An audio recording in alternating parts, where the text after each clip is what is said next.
Okay, I'm going to start something with a little bit offbeat at this point in time. Anybody see something that says bear feeding up there? Okay, so We do. I just got back from Alaska, and so up there we had lots of fun with looking at bears and stuff. So this is just a little bit of meaningless information that I thought I'd pass along. But I think everybody knows that bears hibernate. So when they hibernate, is somewhere between 4 to 7 months. The guys in the northern regions hibernate longer. The guys down the coastal area shorter. But the big thing is that when they hibernate, they don't eat. So they go. Can you imagine fasting for something between 4 to 7 months? That's pretty awesome. So this is a little stream here just south of Juneau that has a bunch of salmon. I assume you can see there's salmon wandering around there. It's actually pretty darn cool. So um, one of the things that I don't know if you know, but they have an annual contest there. There's actually a river out there that has this waterfall that has all kinds of crazy salmon jumping around up there, and the bears are out there feeding on it. So it's it's a big feeding frenzy to watch all that. So here's and also the contest is that they people pick out a bear and they bet on that bear on if they're how much weight they're going to gain. And they're pretty good at guessing how much it was. So this is one of the bears that just came out of the woods there, and you can see that's guy's pretty scrawny, pretty bad looking. So this is what he looked like at the end of the season. So you can tell he really, really bulked up. But that's the kind of fat that they need to build up on in order to store up and last the winter. Here's another one. This is a really sad looking bear, but at the when he came out of hibernation. So this is what he looked like um, afterwards. So each one of the bears that I showed you there, they were ones that won one contest for those particular years. So let's get over to the main program that I want to share. And let me get the right one. Okay.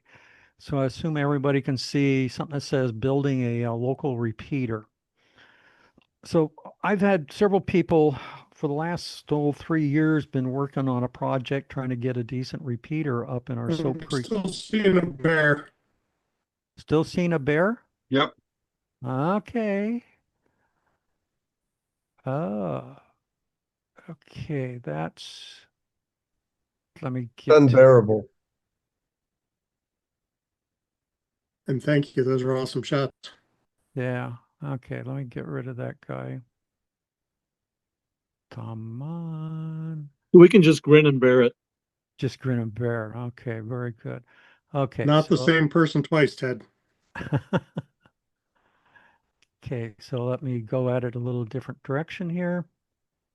And there we go. And from the beginning. Okay. Now you should have something up there that says building a local repeater. Everybody good on Looking that? good. Okay. Yep. So anyway, I've had a number of people bugging me about what it takes to build a simple little repeater, and this is a simple little repeater, and the intent here is to provide emergency communications in and around the Soap Creek area, the little valley that I live in. So the main, like, I'm an engineer, so I always start with requirements. So here's the basic requirements of what we wanted to get built. So we wanted a repeater to handle emergency communications in and around the Soap Creek area. So it needs to cover the Soap Creek drainage. We didn't want it to cover anything outside of that. It's a simple simplex repeater. I think everybody knows that all the normal duplex frequencies, they've all been taken, and there's a long waiting list for any type of a duplex repeater. So this sets on a regular simplex frequency. It has a PL tone on it. So you have to know the PL tone to get in there and access the thing. It's a low power repeater. It only runs on 2 watts transmit. So that's just a little tiny bit of power that going out. It is also a completely solar powered repeater. Doesn't have any mains, doesn't have any other source of electricity except for the solar panels charging a battery. So this is located in our area up at the top of our north end of our valley here, up on top of Coffin Butte, and that's at 720 feet above sea level. The average area inside the Soap Creek area runs from about 300 feet to about 400 feet, with about 1,500 feet worth of mountains wrapped around a horseshoe-shaped valley. Um, so let's see. So with a small transmitter, we using an SDR receiver and a GPS. The first thing we wanted to do was kind of scope things out and see from that location what we could end up getting for receiving signals.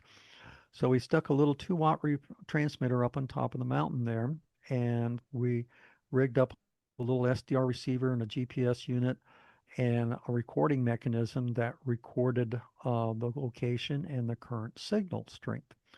And so from that, we had a really clever guy that was on our team that worked for retired from the Forest Service, and he did mapping. And his whole life was converting stuff from LiDAR, that's the light type of, or excuse me, from the radar type of radar, converting that into topo maps that you could actually look at. So you could both look through the foliage and see what is really there, and also when you could add the foliage in there, you knew what kind of trees that were going to be in there. So he was able to take and do all of our mapping for us. So we were pretty surprised. This is the map that we came up with.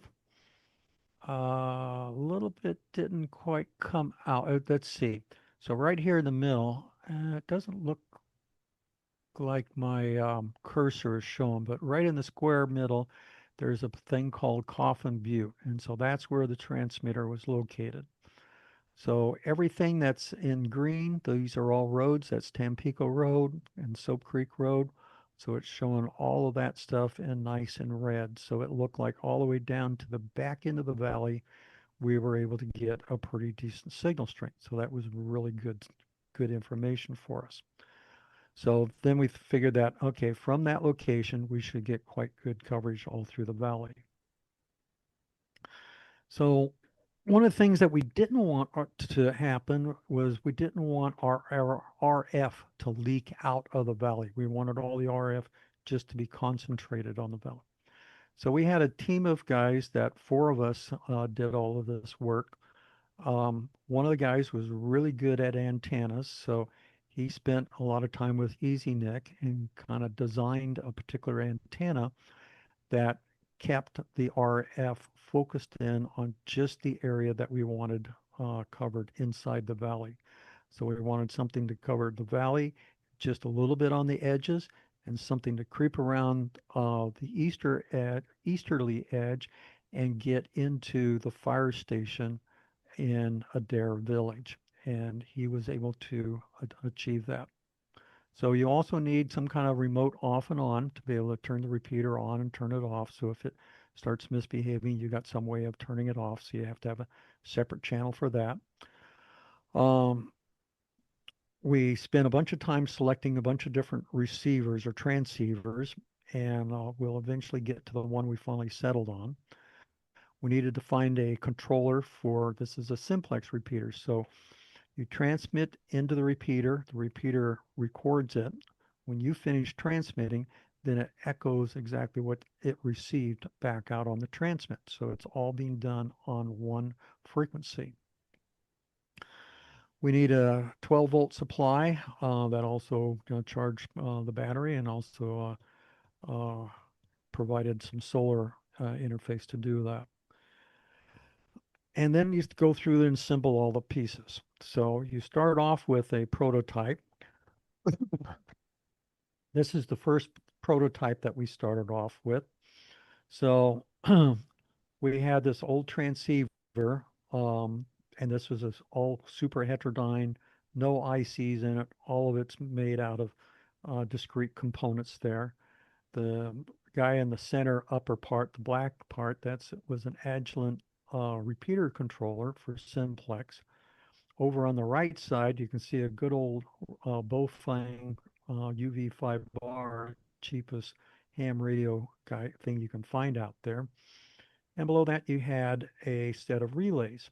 So that relay pack would end up taking the DTMF tones out of the um, Bofang radio. And mind you, this worked up on UHF. So this was a UHF channel picking up the DTMF tones, which relayed it back into the relay controller. And the relay controller would turn things on and off, reset some power, and a few other odds and ends like that. And the main transceiver on that, that was a regular old 2 meter 5 watt machine. That also you could set for low power, which was 2 watts, which is ideal for what we wanted. So that was our one of our first incarnation. So once we got that kind of working and doing what we thought it was supposed to do and kind of proved out that the basic concepts, it was time to end up putting the repeater up on top of the mountain there. They're actually putting it into a hole. So one of the guys had the brilliant idea about uh, normally you have a repeater controller, it sets in a box. Yeah, it could set in a building, but that building didn't have any air conditioning in it. And how do you manage all the heat? If you leave it out on a box, that darn box, even with it shaded, picks up a whole lot of heat and can fry the internal part of it. So he had the idea about let's bury the whole controller in the ground and use the ground to end up sucking out the heat or keeping the warmth in it. Like during the winter, up on top of that mountain, it gets bloody cold, and some of the electronics just doesn't work when it's really cold. But basically, using the ground to be the medium to um, moderate the amount of heat in the box. We just took a Roan 25 chunk of tower, shoved it in the ground. I actually brought my tractor and my backhoe up to the top of the mountain there, and that's what we used to dig the hole. There was no way that I was going to get my tractor trailer all the way up there, so I had to drive the tractor all the way up to the very top. And that ground, if you can look to the right side there, you can see all the rocks in that.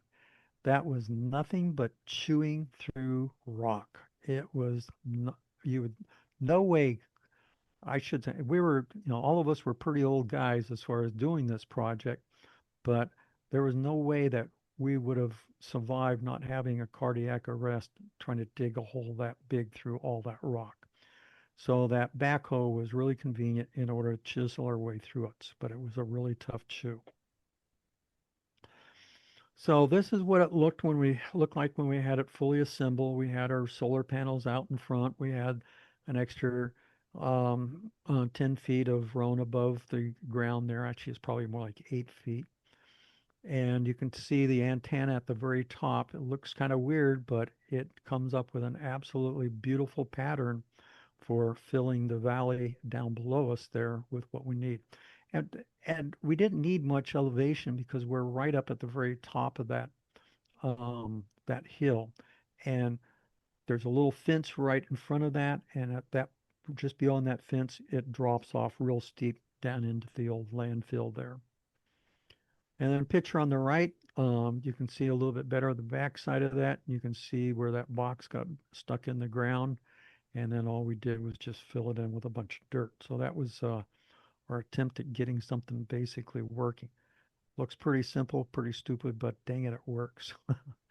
Oh, one other thing. There's just down from the antenna, just a little above from where the solar panels are, there's a little antenna that sticks out. And that was the UHF antenna for doing all the remote control stuff for the other system.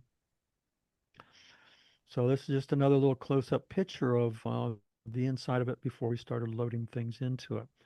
And you notice that kind of to the left of the box there, and you can see some coax sticking into it. there's a pipe there, and that pipe, all the coax goes all the way up to the top, goes to each one of the antennas. So that means that coax is protected.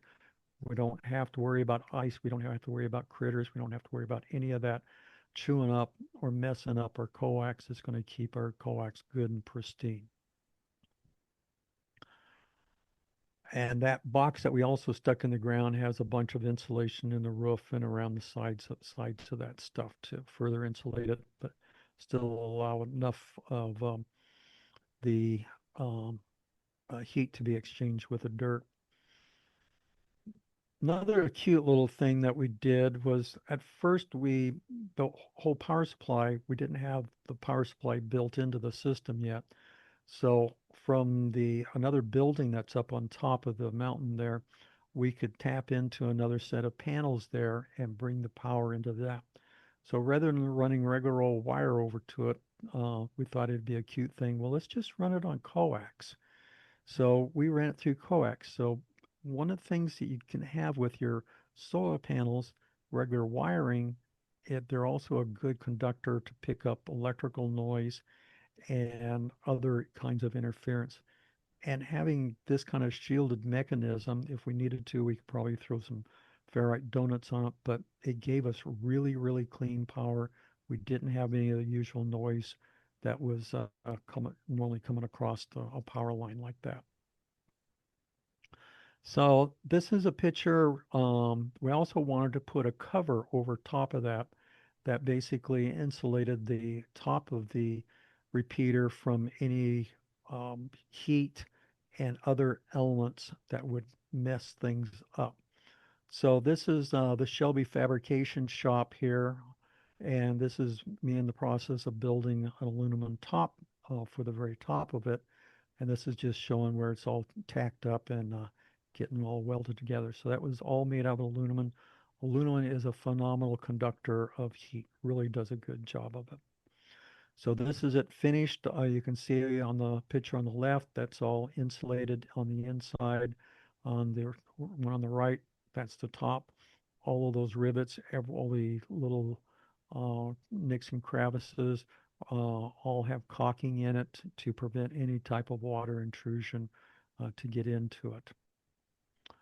So I'll just say that we went through a whole lot of different versions of different stuff we had up there. We had two boxes.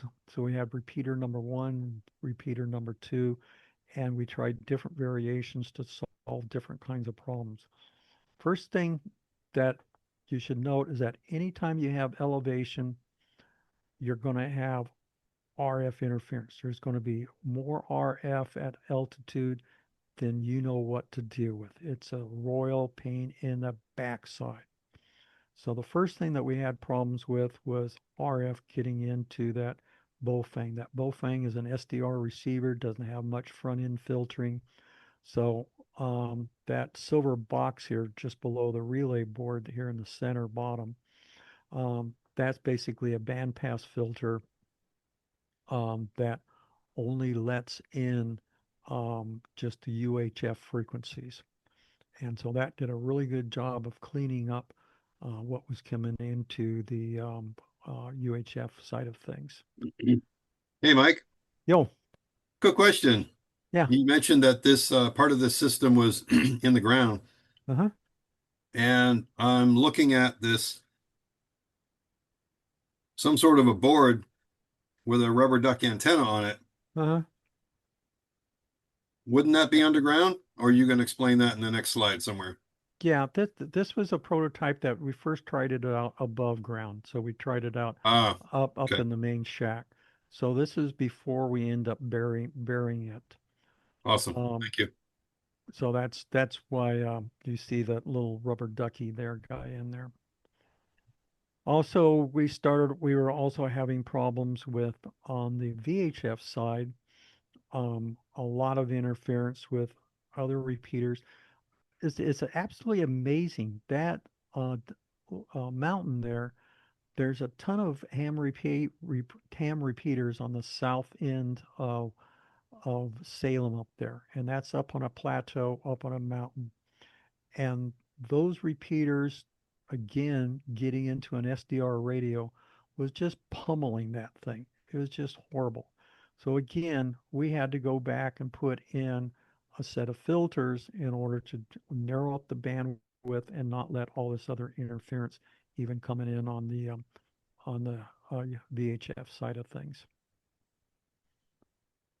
So finally, and we got sick and tired of dealing on the VHF side with SDR, cheap SDR radios. So one of the guys had this, I can't remember the manufacturer of this, but this is a totally heterodyne type of radio made out of just transistors, resistors, coils, jokes, and stuff like that. And we plopped that in there, and it was immune to all of this garbage, this interference. Really, really cleaned things up. So we stuck that in there. That solved a lot of problems. One on the downside of that, we also lost that Arden controller, and I could not get that darn thing repaired. This was going on during COVID, and the Arden guys just closed up shop, and I couldn't raise anybody there. So I grabbed this cheap controller off of Amazon there, and this is a Chinese controller that is very, very simplistic. Not much you can control and make happen on it, but it seemed to kind of work for us. So let's see. So that got us to a point where things were kind of working, but we kept having problems where all of a sudden this repeater would key up for no reason. And we went through grounding, we went through all kinds of crazy things trying to figure out what the heck was going on. And the other thing that we kind of wanted to do is that we wanted to add something for telemetry. We wanted to know how the solar panels were doing, how the battery was doing, which way the current was going. Was it going into the battery or was it just being used by the transceiver up there? We also wanted to know what the SWR was on the transceiver there. So if we get a broken, because we had one time we had a, I think it was a bird decided to use that antenna as a perch and broke off one of the elements and screwed up the SWR on it. So we wanted to know what the SWR was coming off of the radio. So we built another little box that you can see in the lower left here. There's this big gold kind of bronze colored box there and stuck that in there. And so that provided us all the telemetry. So we knew all this great information on what was going on inside the box there as far as power, when things were charging, how things were charging. Great gave us a huge amount of information. See up in the upper left hand uh, corner, that's an SWR bridge. So that fed into the box there. So we know what the SWR, if anything happened to the antenna. We had to go back to putting in some kind of a notch filter to make sure nothing was getting into the main radio that was causing it to think that something was coming in. So this little guy here runs off of a protocol or a product called um, come on, what's the heck the name of that? Uh, LoRa, excuse me. It's called LoRa, and it's a low um, bandwidth. I mean, this thing only transmits like 20 or like 17 milliwatts, the power that it transmits. And it's really good for moving slow type of data. It's used in IoT type of environments all over everywhere. Really cool little guy. So this is a little tiny inch and a half antenna out there that transmits all of this information. And then I have a receiver at my house, and several other guys have receivers, so we can look at all of the data every minute that's coming off of that repeater and see how that thing is performing. And I got another slide that I'll talk more about this. So at this point, we had our solar system up and working. So that's a 50 amp hour battery in the bottom of that. You can see in the back part of it, there's a Victron solar controller. Um, that is probably one of the cleanest controllers that you can have if you're ever going to put solar on a RV and use ham radio. I would definitely steer you towards using the Victron products. They're very, very good. They have very nice interfaces to figure out how they're doing and how they're performing. So this is everything all buried in. You can see the dirt around the edges there, so it's all buried in the ground and functioning in the ground. So I mentioned that we had all of this telemetry information. So I wrote a little app that goes through there and monitors and gets this information every minute. And you can see, like in the center here, where it talks about repeater values, so we can keep track of the temperatures, what's going on. If all of a sudden our humidity goes up to 80%, we know we have a leak in the box, that water's getting into it. Barometric pressure is just an artifact of the temperature gauges that we have. We see what the solar voltages are from the panels. We see what the battery voltage is. It all gets regulated to 5 volts, which we use on all of the electronics in there. And then we have the ability to look at the battery current. If it goes negative, we know that we're not, we're just pulling stuff out of the battery at that point in time. If it's positive, power is going into the battery. We know at the lower power, we actually built a little bridge in there to look at the lower power. So it's running 17.8 um, milliwatts of power out there, ridiculously small. And then you can see the power that we have for the 2 meter transceiver, 2.7 watts that it's sending out there. So all of this comes into me every minute and it flows into a database. This application runs up on my server, and so it has 24 hours. We collect things for over a year before I dump anything out of the database. And so this application manages all of that stuff. And then you can go through there, and in this window, you can click on either one of any of these things along the side there that has a date timestamp, and you can bring up the actual values there. So I mentioned that because here's our next little problem. So one of the guys noticed that, hey, we're not seeing very much for voltage on our solar panels, and we're not doing a very good job of keeping our batteries um, going. So we decided that it's time to make a trip up to the uh, mountain there and take a look. And mind you, this is, even though it's close in, this is not something you just jump in a car and drive off like it's driving down to the end of your driveway. This is a pretty gnarly climb to get up on a very gnarly road to get up into this place. So when you go up there, you want to go up there with a major intention, and also to make sure you bring all the tools you need to end up fixing whatever you think is going to go up there. So when we got up there, this is what we saw. We had a really, really windy session, and it's kind of interesting is that, you know, I have a nice weather station that I track all the wind and stuff going through the valley. And when I saw the timestamp on when the um, power disappeared from the solar panel, I went back to my database that I had for my weather station and looked through it, and I'll be darned, I found exactly where we had a very, very large windy area there. So within probably 15 minutes, I could tell that that was a wind event that ended up ripping things up. So that's what we suspected, was it was the wind that got to it. So we brought all the right tools up there to go through and repair that.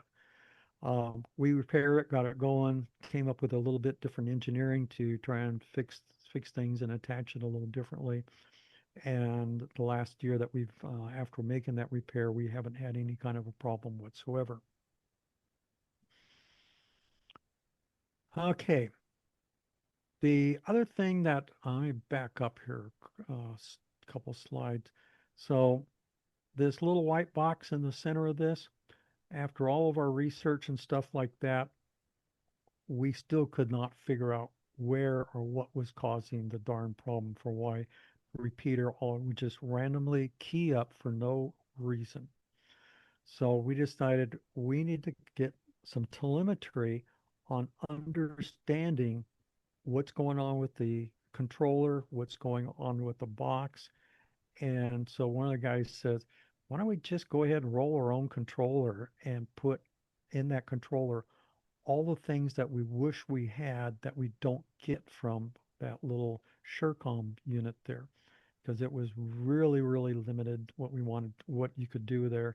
And we had so many other things that we wanted to do with it. So we went and unfortunately, I don't have a picture of the completed product, but one of the guys there was had a lot of good knowledge on how to do microcontroller development and also had a really good knowledge on how to manage audio. And so we also had a new chip that was just came on the market that was a perfect fit for what we wanted to do. So the product on here, you can see kind of in the middle, there's a kind of a super circuit board that kind of plugs into the main board in the middle. And you have that DVJ6 alpha there. That chip there has the ability to do, I don't know if, okay, when you're a programmer, there's different ways of doing math. You have a thing called floating point that gives you the ability to have um, floating point type numbers that are really nicely, easily scalable. It makes it pretty easy comparing things, although it makes it a problem if you're trying to compare for equal or something. And you have integer. So all you have is just positive numbers.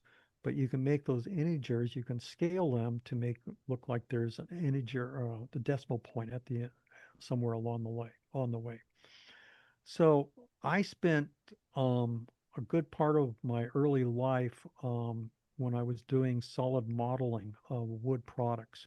So we would actually build a model of a wood piece of wood product and then figure how to carve it up. And so all the guys that we used to help build this model did all of their work in this floating point. Well, floating point at that time was insanely slow. You did not want to use it in a real-time system.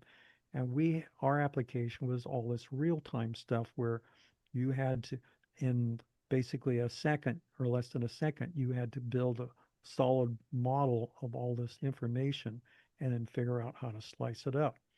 So I spent tons of time converting all this floating point into integer math that had an applied decimal point in it. So I got really good at knowing how that works. Well, this little device came along and it could do floating point arithmetic at almost the same speed as it could do regular integer math. Huge. So it meant that you could do all of this wonderful math that you need for processing audio um, and floating point in a natural way of doing things. And it just made a world of difference. The other thing is that this had a whole bunch of other math functions in there that allowed you to do fast Fourier transforms, converting things from different domains, time domain to frequency domain and back and forth. So this guy was, and it ran at 600 megahertz, and it was a dual processor system. So it was made for doing what we wanted to do. So this guy, uh, there's also, let me hit at something else here. There's another little programming language out there called Node-RED. And this is something that if you've ever done programming for software-defined radios, this allows you to connect all these different kinds of modules together. So we had all these modules for doing all of this processing of audio, and we used Node-RED to do all the connectivity of it. Think about it this way. if you have audio coming into your receiver and you have a woman on there that has a really faint voice, you need to take that audio, you need to bring it up into a higher domain, but you have to calculate how to end up making that audio louder.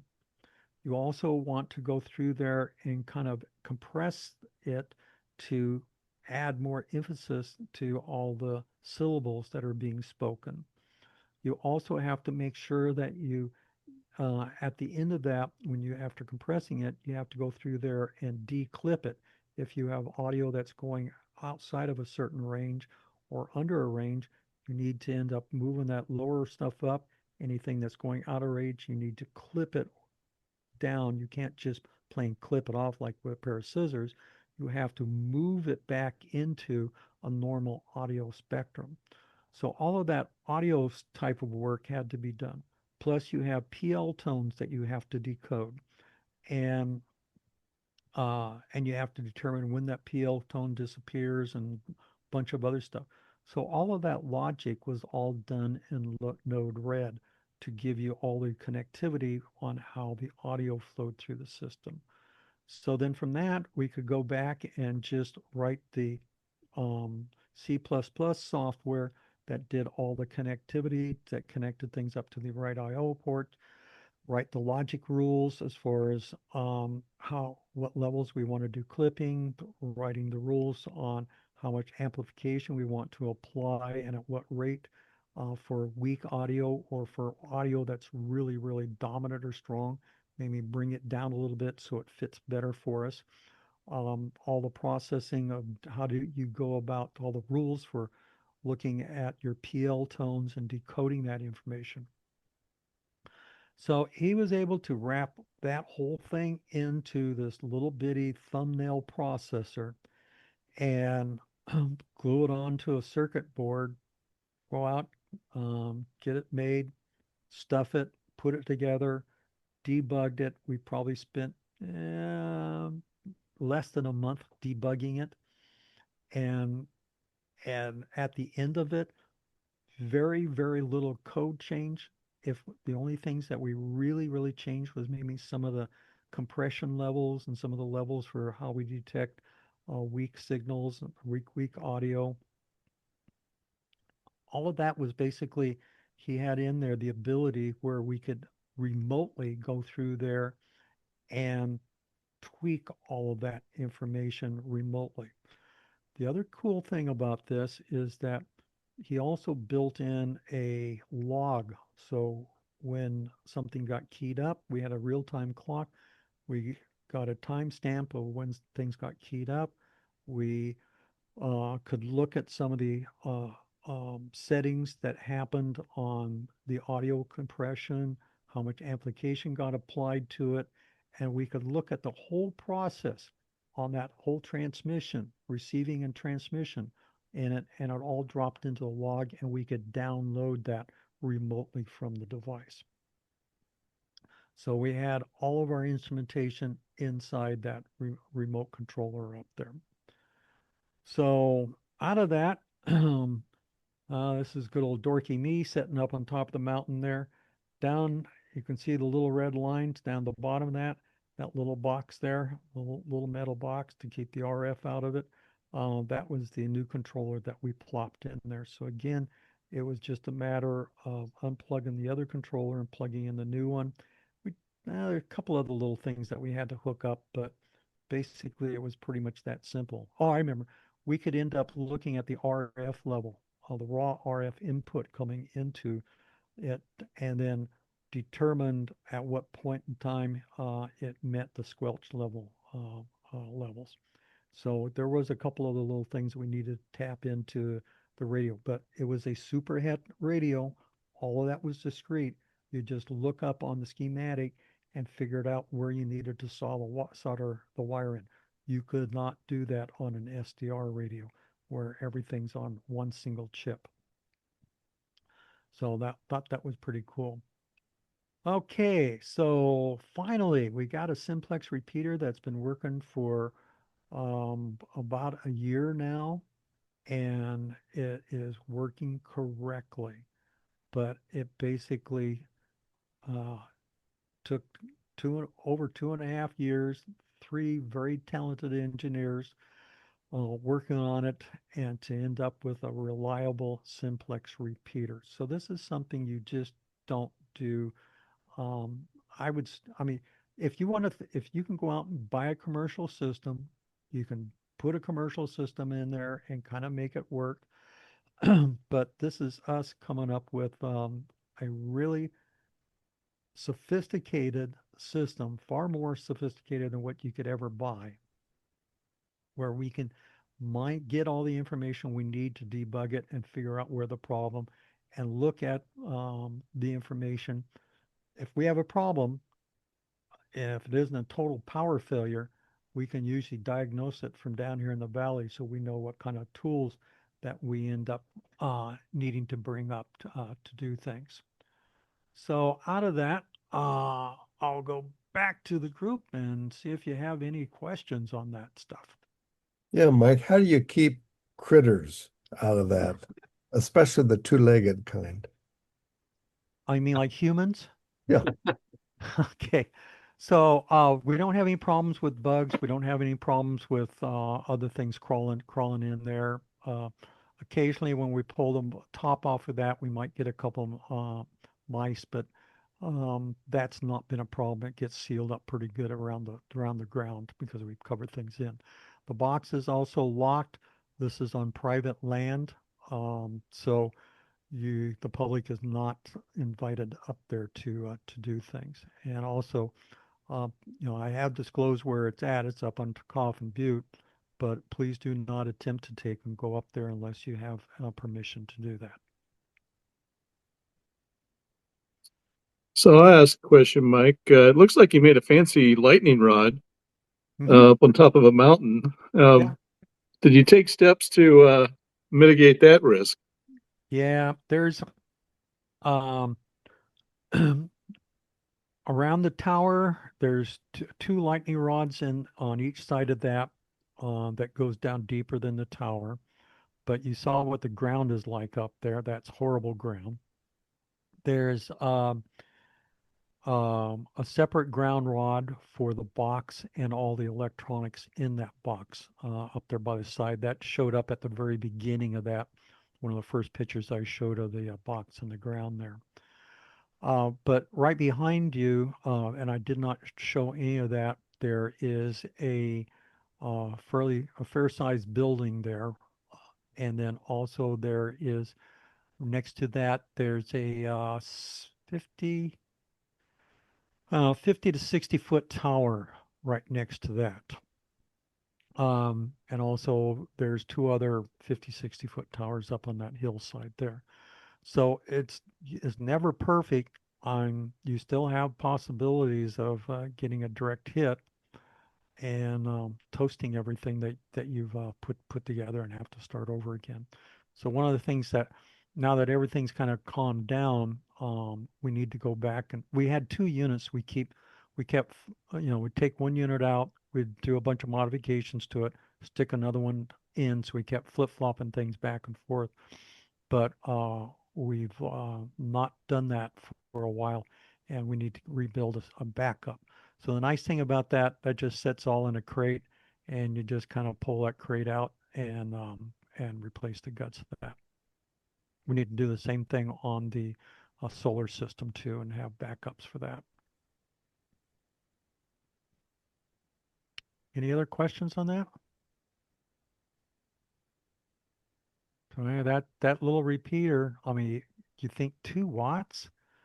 Well, for my house, I can key it up with my little HT all the way down at the end of the valley. You can key it up with a 5 watt HT, um, and it gets into almost every crook and cranny in the valley here. It just works really nice, and it has the right kind of coverage to get just a little. Actually, it can get out of the valley where we want it over to Adair Village, and we have several hams over there.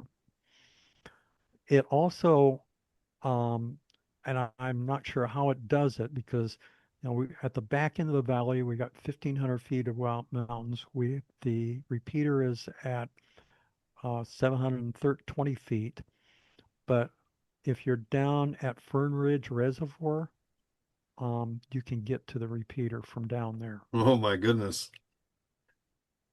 That's I'm just wondering, I'm looking at Coffin Butte right out my window, so it's like, that'd be kind of interesting to try. Mm-hmm. so Mike, you had you said it was a simplex repeater and it's basically store and forward Yep. kind of technology. What was the length of time that you allowed the transmission to be forwarded? Is there a maximum or I mean there is obviously a maximum, but what did you set it at? I think it's at 2 minutes right now. I don't remember it's at 2 or 3 minutes, but Okay, so if 2 or 3 minutes of audio, yeah, and so then if you key keep down, and then it plays it right back. yeah, And people are yeah, I used to, and so there's a delay, obviously, while somebody is transmitting. hmm What happens if two people are trying to use the repeater at the same time? Does it record both? it records the gobbledygook that everybody created Okay, and so it's taking all the input. Yeah. yep. Okay.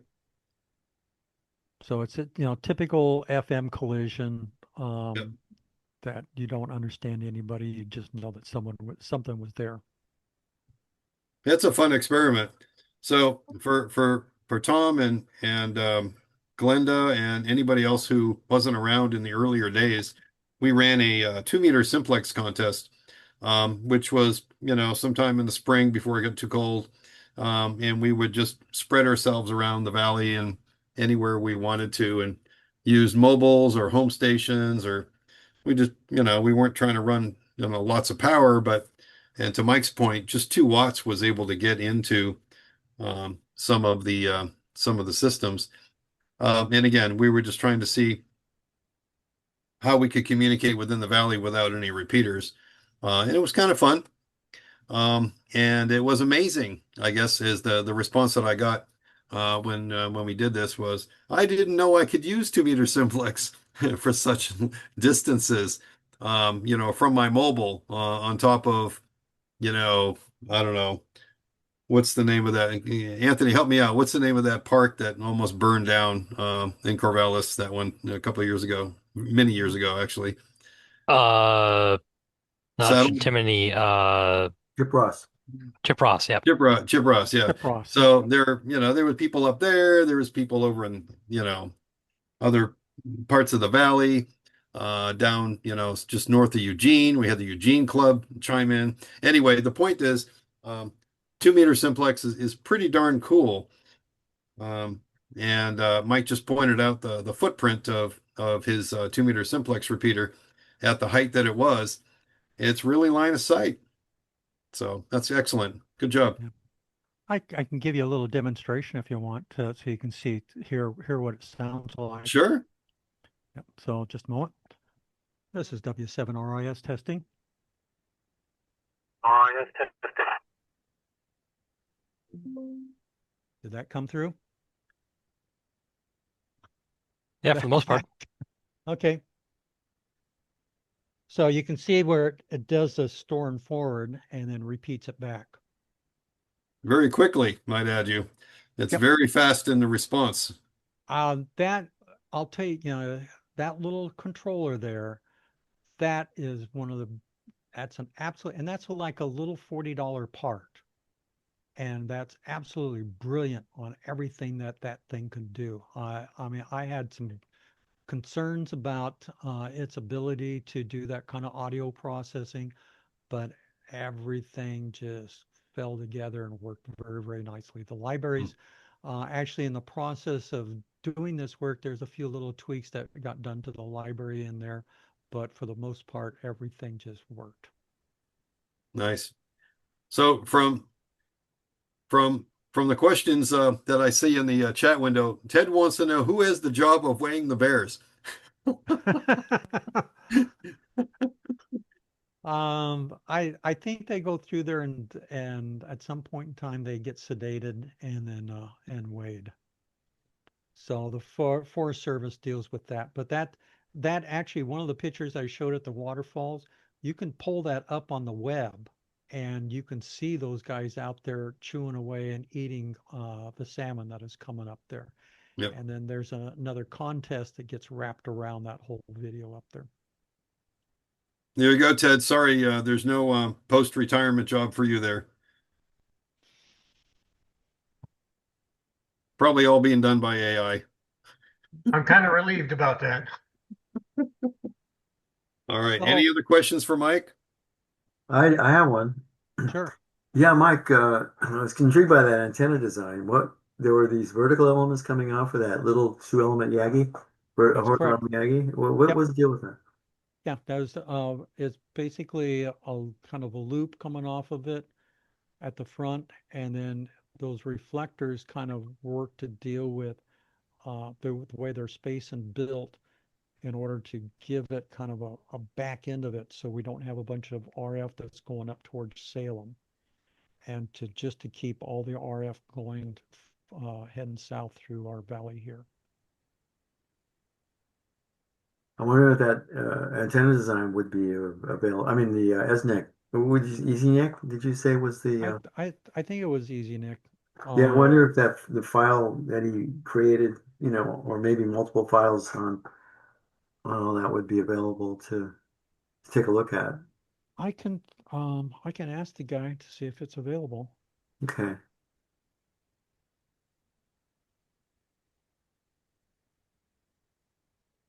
Anyway, fantastic job. Yep. Okay. And it has some, it sounds like it's got some great applicability as well for, your community. So that's Yeah. that's awesome. So, the whole point of this is that, everybody always heads off in a direction pretty thinking that it's a pretty easy problem to solve. You can usually grab parts off the shelf and put together and kind of make it work. But there's a big difference between kind of making it work and making it work flawlessly. And so we had enough talent in our crew there that we came up with, every time we end up with a roadblock, we are always able to be creative enough and come up with some pretty high end solutions to solve things. So when you head into trying to build a repeater, um, it takes a lot of knowledge to do that. Yeah, I'll put something in the chat window here because I remember seeing this when I first became a ham. So this is a bit more nostalgic than anything.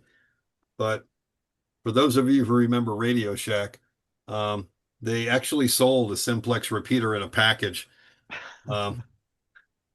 So there you go.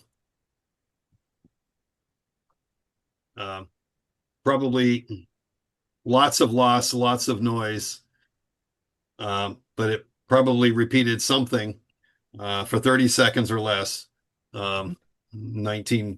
2000 technology. So, all right. Any other questions before we go ahead and go on with other aspects of the meeting?